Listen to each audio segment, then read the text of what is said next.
समस्त को मोर ख्रीष्टीय नमस्कार। आज पुनर्बार मु आपण मानकर सम्मुखें ईश्वर जीवंत वाक्य नहीं आसी अच्छी अल्प समय चिंता निमंते आसतु आम मैंने ईश्वर वाक्य आलोचना करवा जो सत्यता प्रभु आज आम मान को प्रकाश करने चाहते और से सत्यता अनुसार आम आम आत्मिक जीवन को आग को प्रभुंर गौरव निमंते आम अतिबाहित करवा। प्रभु आम को साहाय्य करंतु। आसतु आम मैंने से वाक्य देखा जहाँकि अति उत्साहपूर्ण वाक्य अटे आम प्रत्येक ख्रीष्टीय विश्वासी भाई भौणी मान निमंते। आम मैंने जिते दुख कष्ट समस्या अभाव रोग यही सब दे जाऊछु ईश्वर वाक्य आम को चेतना परामर्श उत्साह प्रदान करें। ये सब विषय आम जानू।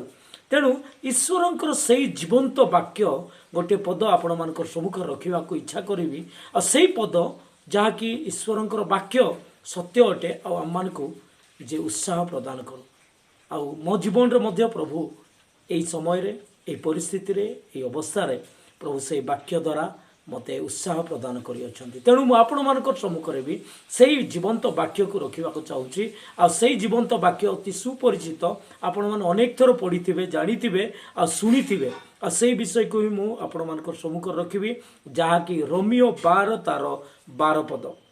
रोमियो 12 तार 12 पद रे ए प्रकार लिखा जाए, भरोसा रे आनंद कर, क्लेश रे सहिष्णु हुओ, प्रार्थना रे एकाग्र भाव रे निविष्ट था।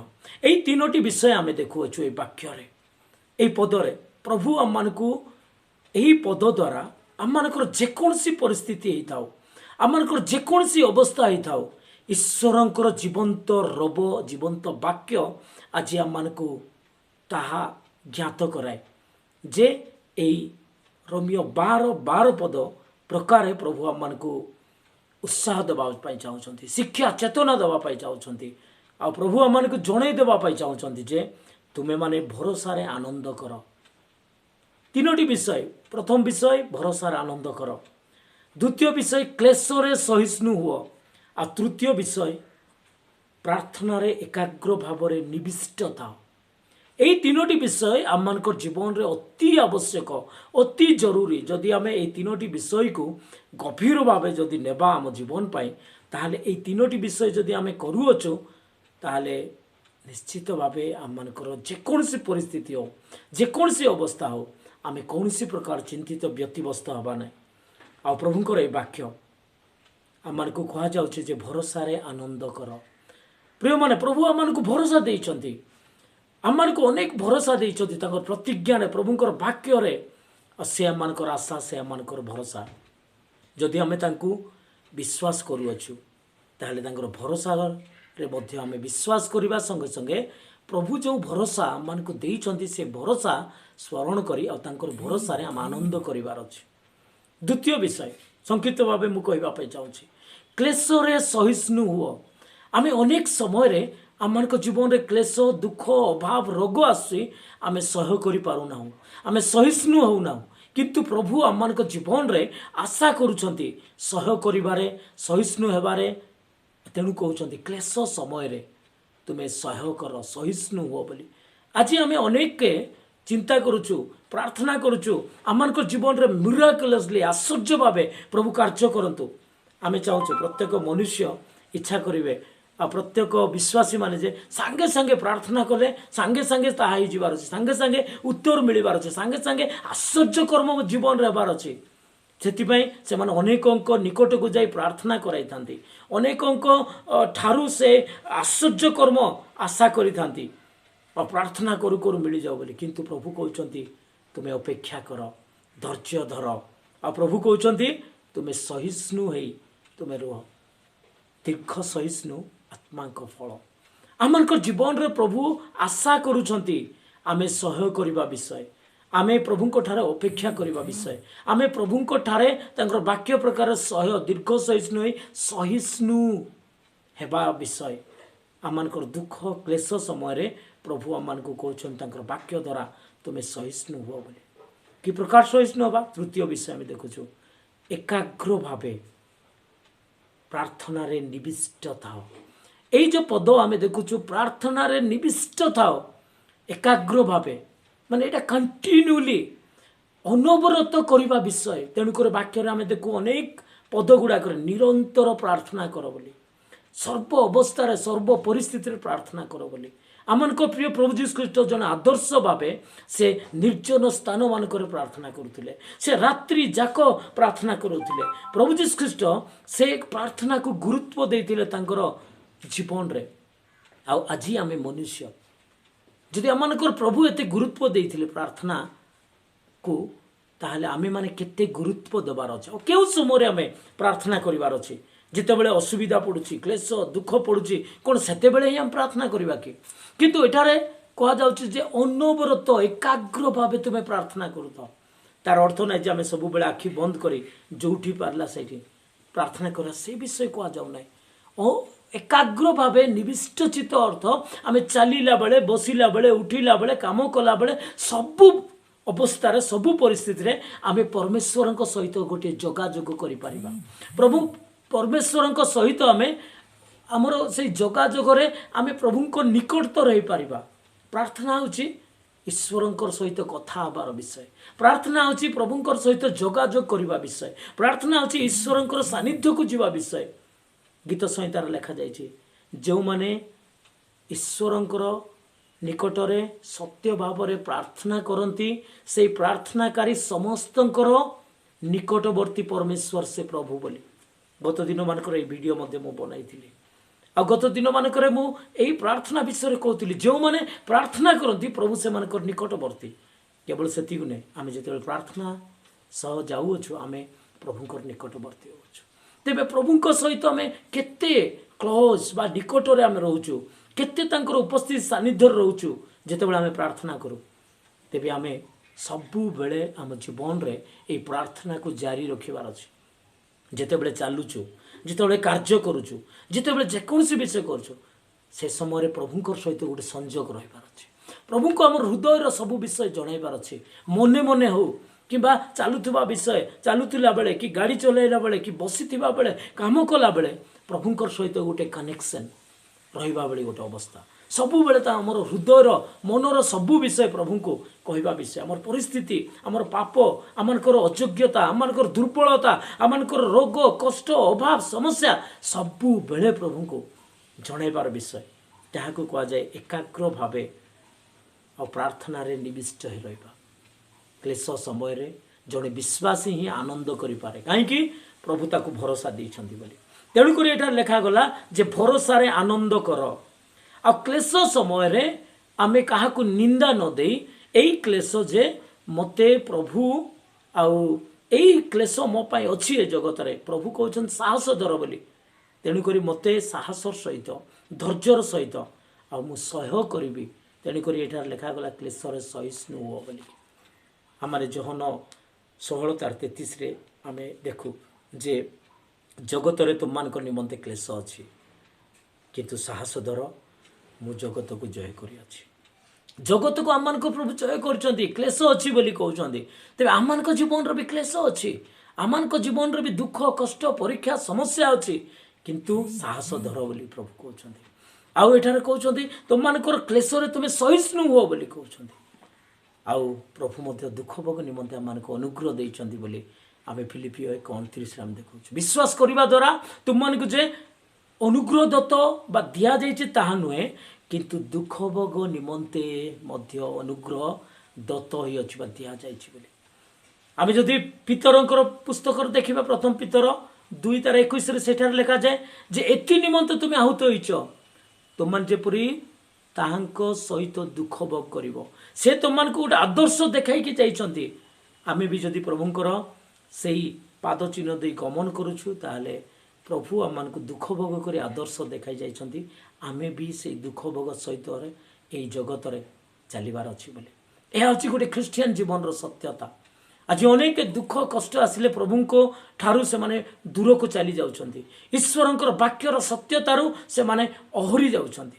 ପ୍ରିୟମାନେ, ଈଶ୍ୱରଙ୍କର ବାକ୍ୟ ଆମମାନଙ୍କୁ ଆନନ୍ଦ ଆଣିଦେଇଥାଏ। ଈଶ୍ୱରଙ୍କର ଜୀବନ୍ତ ବାକ୍ୟର ଭରସା କି ଆଶ୍ଚର୍ଯ୍ୟ ଅଟେ।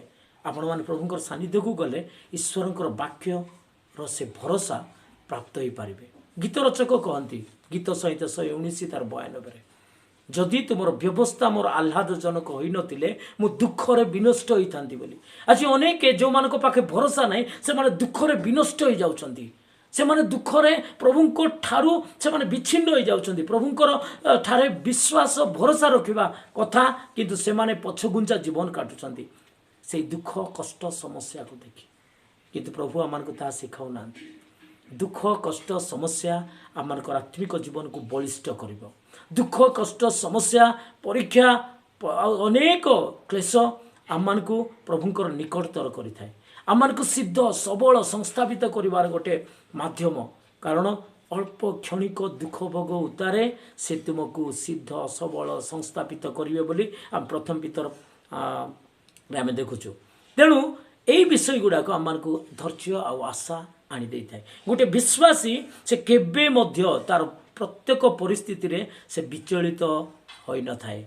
ईश्वरंकर वाक्य ताकू धरी थाए। ईश्वरंकर वाक्यर चेतना, ईश्वरंकर वाक्यर उत्साह, ईश्वरंकर वाक्यर सत्यता रे से आगो को बढ़ी थाए। हाँ, जदि जीवन रे एबे दुख अछि से दुख अल्प समय निमंते प्रभुकर वाक्यर क्षणिक बोल लिखाई।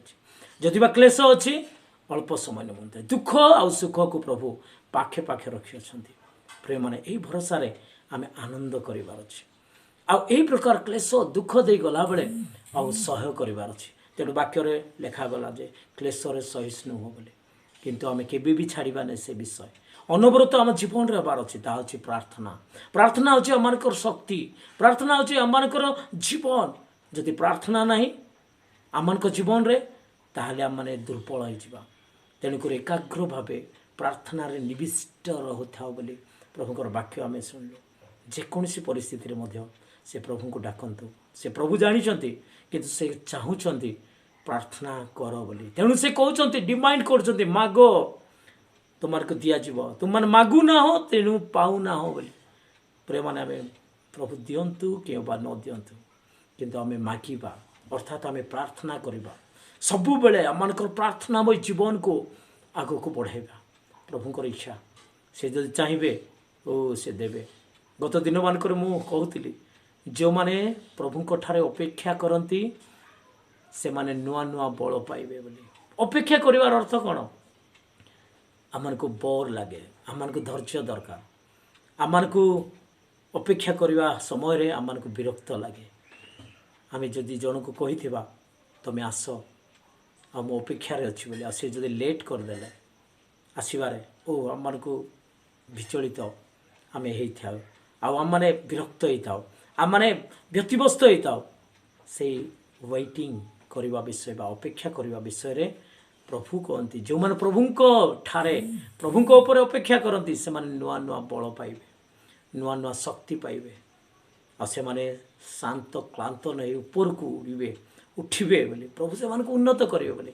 किंतु वी हैव टू वेट। जो माने प्रभु को अपेक्षा करती प्रभु ठारे से माने को प्रभु आशीर्वाद करती बोली लिखाई। आम माने प्रार्थना सहित आमनकर भरोसा सहित आ सहिष्णुतार सहित प्रभु ठार अपेक्षा करिबा। प्रभु निश्चित आमनकर प्रार्थनार उत्तर देवे। आज मध्य मो आपण मानको सही सत्यता कहबी केउ माने अपेक्षा करिवे, केउ माने सह करिवे बा सहिष्णु हेबे और केउ माने निविष्ट चित्तरे प्रार्थना करिवे, केउ माने भरोसा आनंद करिवे से माने जो माने प्रभु जीशु ख्रीष्ट को निजर व्यक्तिगत त्राणकर्ता बोली विश्वास करिसेंती।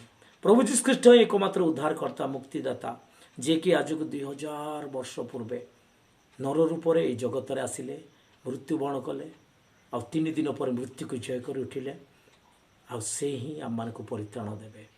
समग्र पृथ्वी रे जिते जन अच्छा समस्ते पापी जड़े सुधा धार्मिक ना से पापर क्षमा पाइबा पई केवल एकमात्र सत्य परमेश्वर प्रभु जीशु ख्रीष्ट से ही पापर क्षमा देबा पई सक्षम। तांको छड़ा काहा ठारे परित्राण ना ये जगत रे मनुष्य मानक मध्य कौनसी नाम दिया जाए ना एकमात्र प्रभु जीशु ख्रीष्ट। ए पर्यंत जो माने प्रभु जीशु ख्रीष्ट को जानी ना उद्धारकर्ता बोली जो माने प्रभु जीशु ख्रीष्ट को निजर व्यक्तिगत त्राणकर्ता बा उद्धारकर्ता मुक्तिदाता बोली विश्वास करना हृदय स्थान देना से निमंते आह्वान आउ प्रभु कर आस हे परिश्रांत भारग्रस्त लोक समस्ते ମୋ ନିକଟକୁ ଆସ, ମୁଁ ତୁମକୁ ବିଶ୍ରାମ ଦେବି। ପ୍ରଭୁ କହୁଛନ୍ତି ମୁଁ ପଥ, ସତ୍ୟ ଆଉ ଜୀବନ। ଯଦି ଆପଣ ପଥ ଖୋଜୁଛନ୍ତି, ସତ୍ୟ ପଥ ପ୍ରଭୁ ଯୀଶୁ ଖ୍ରୀଷ୍ଟ ସେ ପଥ। ଯଦି ସତ୍ୟତା ଚାହୁଁଛନ୍ତି, ସେ ହିଁ ସତ୍ୟତା ପ୍ରଭୁ ଯୀଶୁ ଖ୍ରୀଷ୍ଟ। ତାଙ୍କ ଉପରେ ଆପଣ ବିଶ୍ୱାସ କରନ୍ତୁ, ସତ୍ୟର ସନ୍ଧାନ ପାଇବେ। ଆଉ ଯଦି ସ୍ୱର୍ଗର ନାଗରିକ ହେବା ପାଇଁ ଚାହୁଁଛନ୍ତି, ସେ ହିଁ ଏକମାତ୍ର ପଥ, ଆଉ ସେ ସ୍ୱର୍ଗକୁ ନେଇଯିବେ। ମୃତ୍ୟୁ ପରେ ବିଚାର ଅଛି ଦୁଇଟା ସ୍ଥାନ ପାଇଁ, ନର୍କ ଆଉ ସ୍ୱର୍ଗ। ଯେଉଁମାନଙ୍କର ପାପ କ୍ଷମା ହେଇଛି ସେମାନେ ସ୍ୱର୍ଗକୁ ଯିବେ। ଯେଉଁମାନଙ୍କର ପାପ କ୍ଷମା ହୋଇନାହିଁ, ଯେଉଁମାନେ ପାପୀ ହେଇକି ରହିଛନ୍ତି, ସେମାନଙ୍କୁ ନର୍କ ଅଛି। ତେଣୁ ସେ ପାପର ବନ୍ଧନରୁ ମୁକ୍ତ କରିବା ପାଇଁ ପ୍ରଭୁ ଯୀଶୁ ଖ୍ରୀଷ୍ଟ ଏହି ଜଗତରେ ଆସିଲେ, ଆଉ ସେ ଜୀବନ ଦେଲେ, ତାଙ୍କ ରକ୍ତ ଝରାଇଲେ। ଆଉ ସେଇ ରକ୍ତ ନିଷ୍ପାପ ରକ୍ତ, ସେଇ ରକ୍ତ ବହୁମୂଲ୍ୟ ରକ୍ତ। ସେଇ ବହୁମୂଲ୍ୟ ରକ୍ତରେ ଆଜି ଆମମାନଙ୍କ ସମସ୍ତ ପାପ କ୍ଷମା ସେ କରିଛନ୍ତି।